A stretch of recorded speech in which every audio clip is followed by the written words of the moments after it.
Three more guys, three more. How hard is this hitting you emotionally? That's hard. It's been a hard day to handle this, but hang in there and figure it out. You're playing guys who drop every ball in sight. You haven't disciplined a damn player all year, and you're going to blame this now on your quarterback? At 2-9, what a gutless move. Now at 2-9, this is how the Giants are going to circle the wagons. They're going to throw their champion quarterback, who has been there every day, through beating, through everything, since 2004, and they're going to throw him under the bus? Shame on all of you. Emotional times here in New York after 14 years, 210 consecutive starts, and 2 Super Bowl MVPs. Eli Manning will be on the bench this Sunday when the Giants head to Oakland. Hey, welcome to SI Now. Maggie and Robin here with you. And Robin, many layers to this story. We're going to unpack them all. But what stayed with you the most since hearing this news that Eli was going to be benched? It doesn't seem like a Giants-esque move. At least the way they've branded themselves and the fans have branded them as the class organization. I'm not saying they owe it to Eli for him to be the starter forever, but there are different levels of leeway that are granted to players considering their history. And Eli Manning has been an institution for that franchise. So to me, if they wanted to move on, this is something at this point you can handle in the offseason. You can let him sort of choose the path that he thinks is best going forward, because you are talking about a guy who did take part in winning 2 Super Bowls for you. You are talking about a guy who is the best quarterback in the history of New York. So it's just kind of shocking to see it happen where he's on the verge of tears, or maybe in tears speaking. I just never would have thought I would have seen the Giants do that to Eli Manning publicly. I think what stayed with me the most is the fact that someone who has meant so much to this organization is being benched by someone who means so little to this organization, because Ben McAdoo is likely going to be out after this year because the situation has gotten so bad. I don't know how he can stay in New York. And the fact that Eli Manning's consecutive starts and that his maybe end as a Giants career is going to come at the hands of this guy, the guy who's going to be known more for a slick back haircut, and the fact that he could not get an offense to score over 30 points despite being this offensive guru. I think that's the part that's sort of sticking with me. But let's be honest. I mean, this is probably the right move. I mean, removing emotion from this, if you can, this is the right move, because this is a lost season. But not just that. You do have to figure out who the heir apparent to Eli Manning is going to be at some point. So the same fans that are screaming about Eli Manning being benched would also be disappointed if the organization sat back on its heels and then let Eli Manning get 38, 39, 40 years old and have no plan. Logically, I understand how that makes sense, but I don't think it makes so much sense within this particular franchise, because this was a team we were talking about as a Super Bowl contender before the year started. They weren't looking for their next quarterback at that time, and you reference who made the decision. This looks like a sort of we're panicking as it goes along to take the attention off of us sort of move, because I don't know if they really think they have the answer in-house there. I would have let Eli ride the season out. But for all those fans who were complaining in the past about Tom Coughlin and Eli Manning and one of them gone, well, now you got Ben McAdoo and Geno Smith. Yeah, I know. And Geno Smith's going to be starting. And I understand where people are writing in. I'm seeing you here on Facebook Live. Thank you for your comments. Keep them coming. Tom is saying Geno will be great. I think that's probably sarcasm.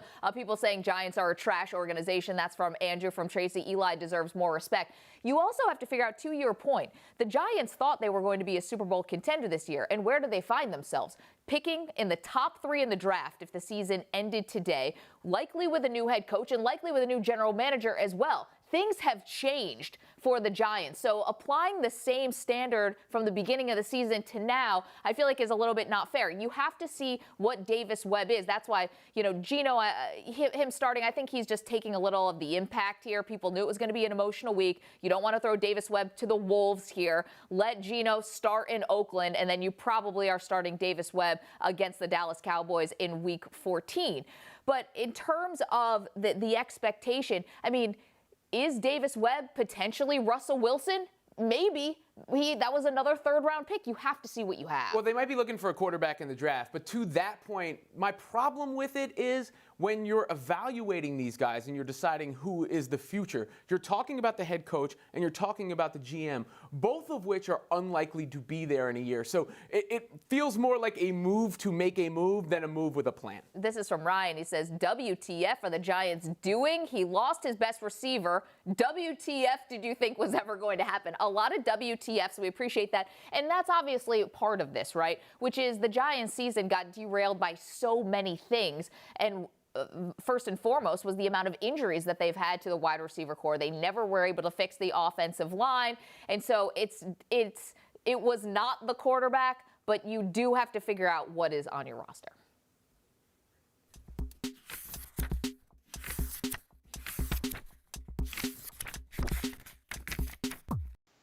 Peter King, the editor-in-chief of the MMQB. Peter, you write that this is a move that the Giants had to make in benching Eli Manning. Why is that?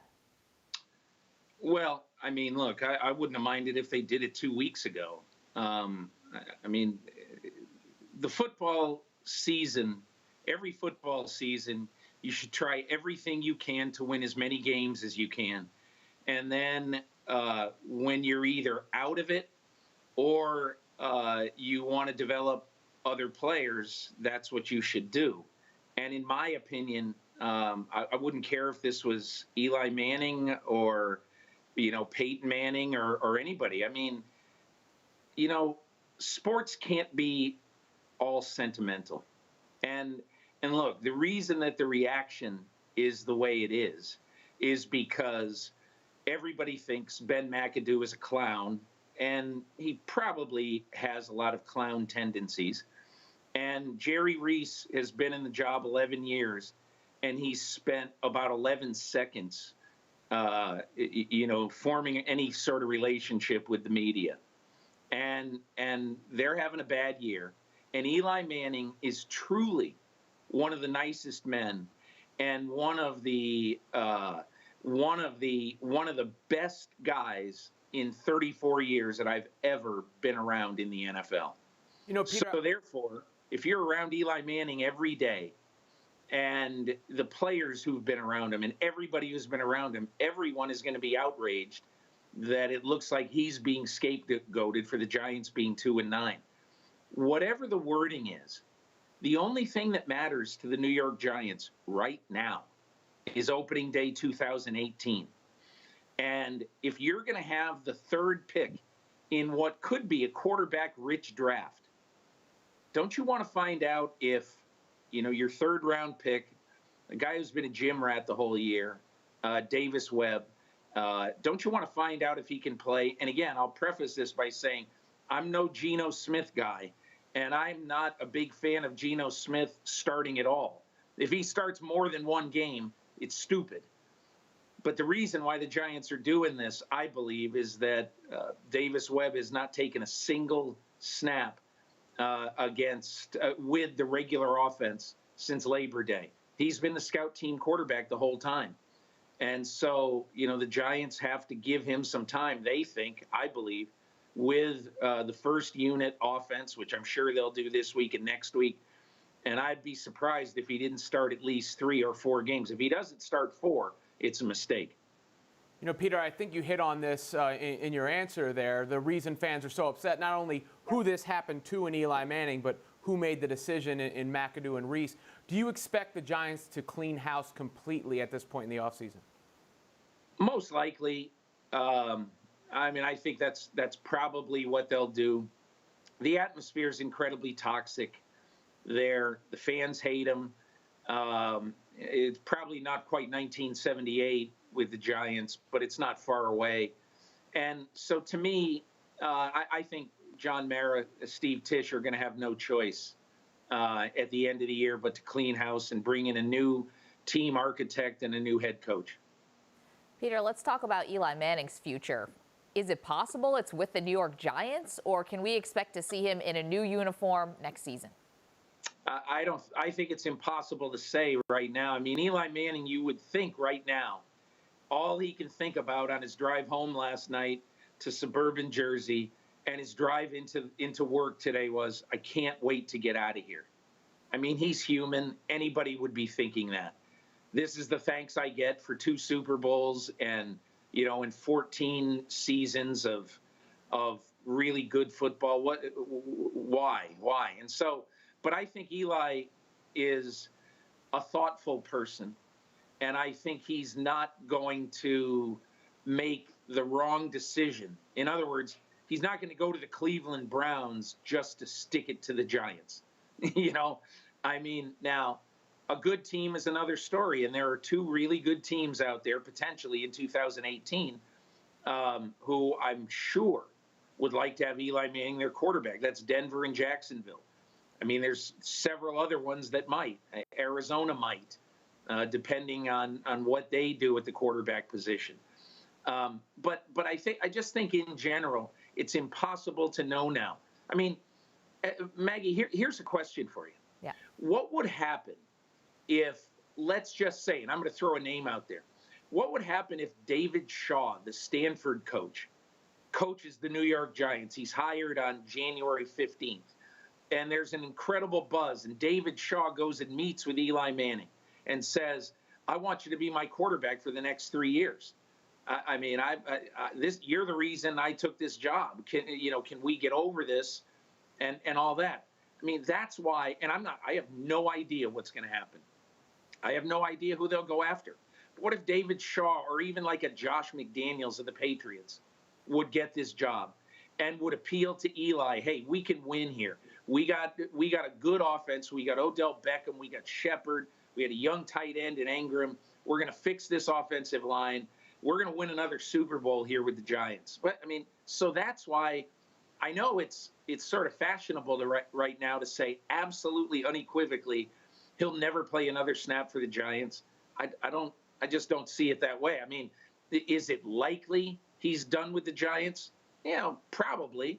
But I don't think it's certain in any way. You know, the one thing I could see throwing a wrench in that, Peter, because you make a great point that the culture can change very fast if you bring in a new head coach, a new general manager. It depends how involved the Maras and Tisches were in this, first of all, in this situation, and how good is the relationship between Eli and ownership. Because I think ultimately ownership had to sign off on this decision, and I'm curious if that relationship is fractured in any way, whether Eli thinks they weren't backing him up during the memorabilia scandal, if they feel like he's been thrown under the bus by the coach one too many times. If there's any fracture between ownership and Eli, I could see him leaving, not for the Browns, but for greener pastures and saying, you know what, I'm out of here. You guys clearly didn't appreciate me as much as you should have. You're right. You could be right, Maggie. I don't know if it's fractured between ownership and Eli. I doubt that it is, but I don't know. I think, though, those are the kind of questions we're just not going to know until January, at least in my opinion. Peter King, thanks so much for your expertise and your opinion. Peter, we appreciate it. You're welcome, guys. Have a good day. You too.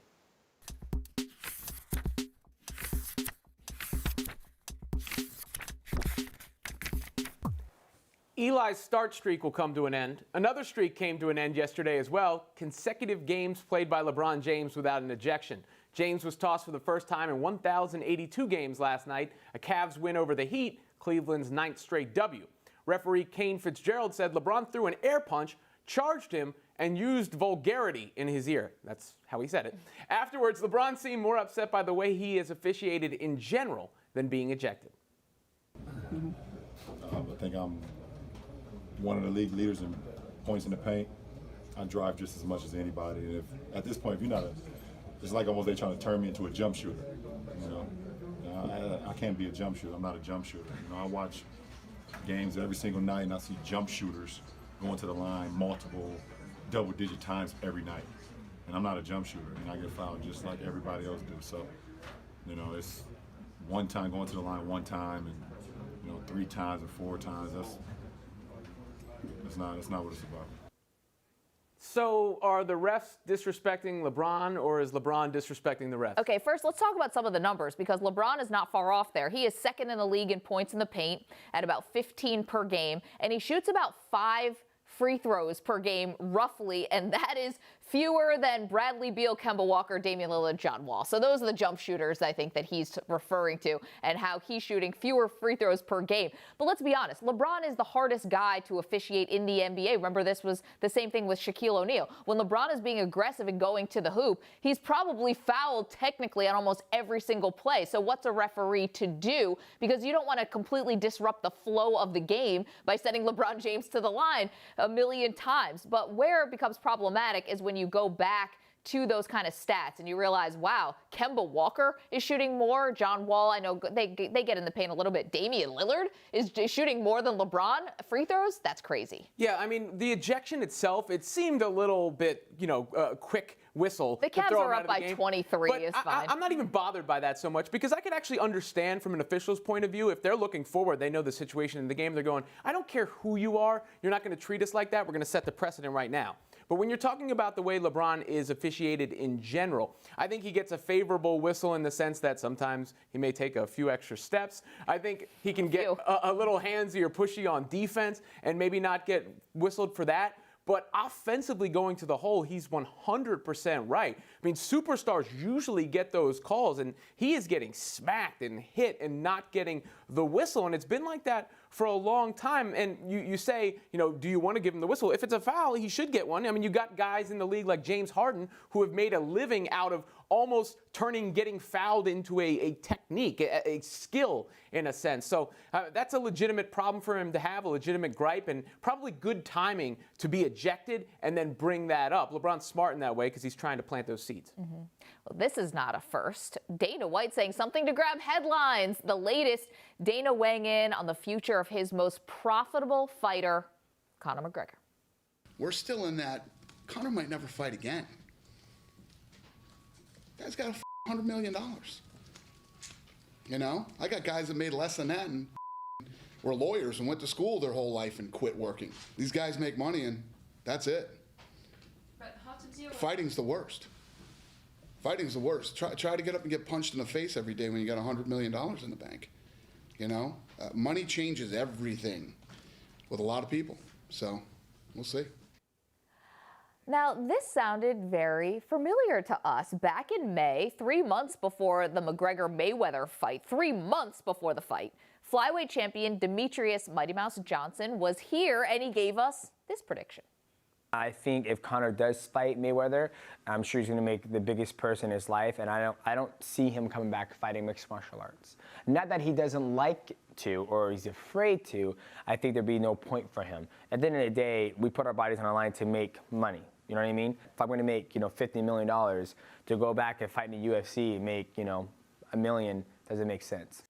50 million, 100 million at this point. What does it really matter? He's got a lot of money. Why would Conor ever come back and fight? I don't think he will. I mean, I think this is reinforcing what I thought when he first took the fight. I sort of changed my mind because I heard all these reports that he was headed back to the UFC, but it's not just the money. I mean, the money plays a big role in this. Obviously, you take that sort of payday because it can set you up going forward, pay off any previous debts, and then some, you would hope. But it's also the spectacle of it. And now, he acquitted himself a little bit better in the ring against Mayweather than I thought he would. But initially, I thought, okay, he's taking this fight. He is seeing how much of a payday is worth a guaranteed L and an L for his reputation. So when you factor in money, when you factor in just how big a spectacle that was and where it put him versus what he would be returning to and how thankless that might seem, it's difficult to see the hunger there. Well, here's the thing. He's never going to get a boxing match nor an MMA match that's ever going to pay him what the Mayweather fight paid him. So he's already reached to the top there. I don't know how many times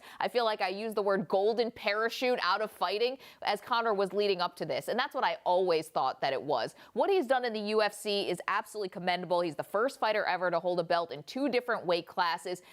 He did it. His legacy in the UFC is already set. As I said, he's never going to get a better boxing match, a more lucrative boxing match than Mayweather, and he would really risk getting touched up by somebody if he goes in with a really serious fighter, not Mayweather, who is such a counterpuncher. Not that he wasn't serious, just a counterpuncher. One more thing. I actually watched the Notorious movie, Conor McGregor's movie. It's basically one long PR stunt for Conor, but one thing about it really stood out to me, which was how difficult it was for him to cut weight down to lightweight.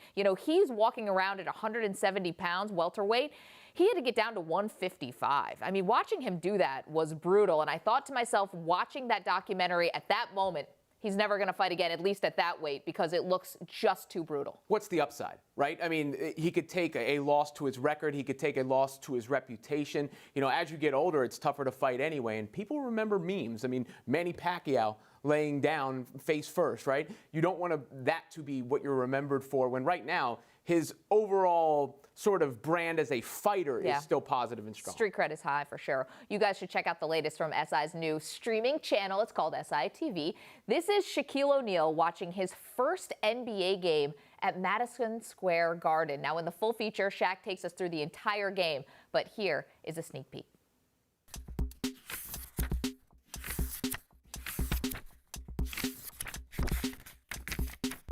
I was going to arrogantly say to everybody in the world, I'm the most dominant big man ever, and I don't want to ever hear anybody else's name again. Number 32, Shaquille O'Neal. I'm following you around New York City. First game against Patrick Ewing. Talk about this game right here, Orlando Magic versus New York Knicks. I can tell you, I've never said this to anybody before, I was terrified. I was terrified because, you know, I said to myself, okay, Patrick Ewing is at a 10. I'm about a 4. So I don't want to get super embarrassed. It'll be Patrick Ewing against Shaquille O'Neal. When I did this, I was like, uh-oh, I can play. The latest college football playoff rankings are out. Clemson, the new number 1. Auburn debuts in the top 4 at 2, followed by Oklahoma and Wisconsin. Of course, we know these things can be fluid. So to go over some of the possible scenarios, we welcome in our college football analyst, Pete Mundo. Pete, Alabama falls from 1 to 5. What needs to happen for them to get in? Well, first off, Ohio State beats Wisconsin. That would help out a lot. And then you have that debate between potentially Ohio State and Alabama. And then if Oklahoma loses to TCU, then you have a three-way debate between TCU, Ohio State, and also Alabama. Now, helping out Alabama right now is what happened in the rankings between 20 and 25 that we don't really focus on. Yeah. Fresno State's 25 now. That gives Alabama another top 25 win. Kind of a little sneaky job there by the committee. Also, you still have Mississippi State, who lost the Egg Bowl, lost their quarterback, and lost their head coach in the past week. They're still in the top 25 as well as 14-point favorites, losing that game on Thanksgiving night. So that gives Alabama 2 extra top 25 wins, and I think will help them out a lot because remember, those teams aren't playing this week, so that 10 to 25 is not going to change. So when you compare the resumes, you're technically going to say Alabama now has 3 top 25 wins, which looks a lot better than 1 or 2. That's really interesting because everyone has kind of been bashing Alabama's non-conference and also saying if you're going to bash Wisconsin and their non-conference, then you have to look at Alabama and see who they played. But that's an interesting point, especially about Fresno. Now, if TCU, if they take down Oklahoma, is there a scenario the Horned Frogs get in? You could make the argument. I don't see it, though, because TCU is still stuck behind. Even Penn State, who hasn't played, USC is going to play in a title game. I don't see how that's going to end up happening where the Horned Frogs, who got slighted back in 2014 when they picked Ohio State over TCU and Baylor, I don't think that love is there. I know the committee will say time and time again we're not about brand names or anything, but TCU is a small school, enrollment's 10,000. I know they say it doesn't play a factor, but I'm sorry, it does. It's proven such time and time again. So unless they blow out Oklahoma and then let's say Ohio State has a close win over Wisconsin, maybe you can make the argument, but I see it as a total long shot for TCU. Back to those brand names, how much help does Ohio State need to get in? I don't think as much as people believe, because if they really hand it to Wisconsin this weekend, that'd be a top 5 win. If Oklahoma blows out TCU, that helps Ohio State's resume because they've lost to Oklahoma. So you can say Oklahoma's a top 2-3 team in the country. You're going to lose to them. If they get a conference championship, which is funny that Ohio State fans who last year were saying, well, our resume is better, we don't need a conference championship, when they were picked over Penn State, who they had lost to head-to-head, and Penn State was the Big Ten champion. Now they're almost going to have the reverse argument where it's Ohio State against Alabama, and Ohio State is the conference champion. Alabama's not in the conference title game. Okay, I'm going to throw one at you. Maybe I know the answer to this already, but which of these top 4 teams is most vulnerable this weekend? Is it obvious that it's Wisconsin, or is it someone else? Well, I think it's Auburn just because they're going up against the best team in Georgia. Yes, I agree Wisconsin's in a tough spot because if they don't win, they're totally out. But I don't think Auburn's making it either. Whoever wins that SEC title game, it's basically a playing game. Same thing for the ACC. Those 2 games are playing games. They're essentially quarterfinal games for the national championship. Oklahoma, TCU, as I mentioned, is not that. And then, of course, you get down to the rest of the teams from there. But I think it's Auburn because beating Georgia twice in the span of a month, it's not easy, especially when the game's in Atlanta, Georgia's backyard. I know Auburn's not that far away, but it's going to be very difficult for Auburn to go in there, win that game. Running back's probably out. It's not going to be easy. Yeah, they just handled them so easily the first time. It's not going to be the same the second time around. Let's go to some job openings that are still available. Obviously, all the Greg Schiano stuff is starting to blow over a little bit in Tennessee. Mike Gundy has turned down the job with the Volunteers. Who is next on the list? The list from there is not certainly what Tennessee fans wanted 2-3 weeks ago when it was John Gruden or bust. Now you're looking at T. Martin, the USC offensive coordinator, who of course used to play at Tennessee. Jeff Brom at Purdue is another guy being talked about. High-flying offense, essentially Bobby Petrino's offense without some of the off-the-field baggage. And then also Chad Morris at SMU, who I think is a great fit, used to be the offensive coordinator for Clemson, has ties to the region, also can recruit Texas very well. So I think that's a guy that they'll look at too. But those are the 3, T. Martin, Jeff Brom, Chad Morris. Certainly not going to blow the socks off Tennessee fans, but at this point, you've been rejected, you've had the Schiano mess. There's not many places to turn. It's not going to get worse. Let's just put it that way. True. Never say never. Pete Mundo, thanks a lot. Anytime. Appreciate it.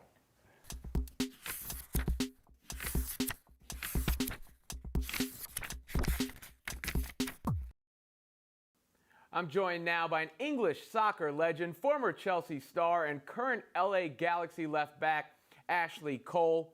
Now, Chelsea obviously won the Premier League last year, but the story this year has been Man City. They have still yet to lose a game, off to the best start in league history. You were on the famous Arsenal team that went undefeated in 2003, 2004. Is it possible that Pep Guardiola's team matches that feat, and just how difficult is it? Yeah, I think if you look at how it's going for them at the moment, they're playing very well. They have a big squad. Can they do it? It's not impossible. I think they've got the players to do it and a great coach. So yeah, I think the way it's going at the minute, they can do it. Yes. You know better than anybody, though. It's a very long season. Is there any way they lose their way, or are they a lock to win the title now? No, I think in the Premier League is a very tough league. Anyone can turn up on the day and kind of win. So it's going to be difficult for them to keep that momentum going. Like you said, it's a long season, tough season, but said they've got big squad, great players. So who knows? I hope they don't do it.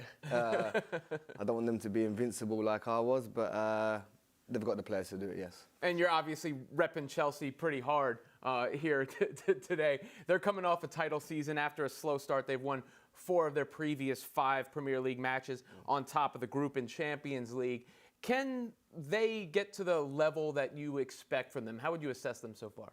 Yeah, I think last season, of course, they had a new manager come in and the players kind of all jumped on board. He showed passion, he showed desire, and the team was fantastic last season. This season has been a little bit stop-start, but again, with the players they've got, hopefully everyone can come back from injuries and keep pushing for the Premier League. I know for sure, I've seen them last week, they're never going to give up.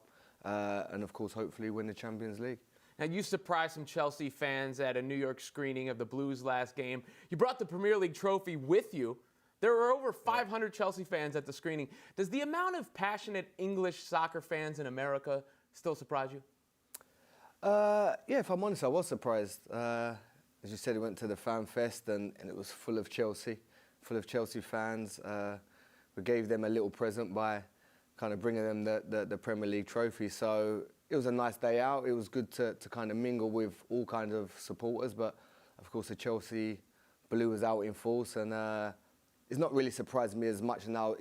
Soccer is growing so much now in the US, and of course the New York fans was definitely behind us. The MLS playoffs, they're winding down. 4 teams remain. Who do you think is going to take the cup?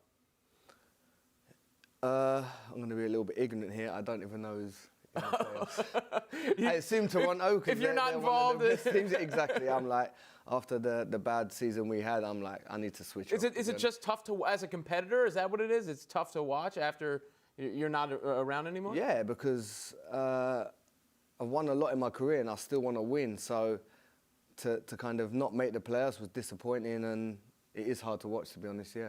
Now, you're here in New York to help celebrate Chelsea's English Premier League championship, but you're also dedicating a new field in Harlem. Can you tell us a little bit about that? Yeah, I think, well, this is something I've been proud of. I've not obviously played for Chelsea for 3 or 4 years, but the club is always in my heart. You know, when we used to come here on pre-season tours, a lot of clubs would just come trying to kind of take the fans and then go back to England and kind of forget about where they've been. And with Chelsea, we come on pre-season, we go, but then our foundation stays and kind of goes in the communities, tries to help them, like you mentioned, building another pitch in Harlem, which is amazing. We're always trying to give back to the communities where we've kind of just left. So it's not about just coming, staying, playing the game, and then going home. We're here to stay. Ashley Cole, really appreciate your time. It's a sweet sweatsuit, man. Yeah, thank you.